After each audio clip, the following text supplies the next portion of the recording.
અને ત્યારબાદ વર્તમાનમાં એમની જવાબદારી ગુજરાત પ્રાંત કુટુંબ પ્રબોધન પ્રમુખની છે। જેઓ શ્રીનું માર્ગદર્શન આપણને પ્રાપ્ત થવાનું છે। આજના કાર્યક્રમ નિમિત્તે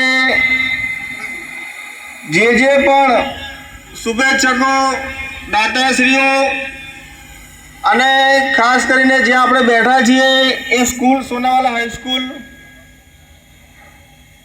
નગરપાલિકા અને એના જે પણ વહીવટી અધિકારી શ્રી છે એના દ્વારા આપણને પ્રાપ્ત થઈ છે, તો આપણે એમનો આભાર પ્રગટ કરીએ છીએ। સાથે સાથે આ કાર્યક્રમને સફળ બનાવવા માટે શરૂઆતથી લઈ અને જે પણ કાર્યકર્તા કામે લાગ્યા છે, મેદાનની અંદર પાણીનો છંટકાવ હોય, નાની મોટી કઈ વ્યવસ્થા હોય, ધ્વનિ પ્રકાશ, એ તમામ કાર્યકર્તાઓ, તમામ દાતાઓ શ્રીઓનો રાષ્ટ્રીય સેવક સંઘ વતી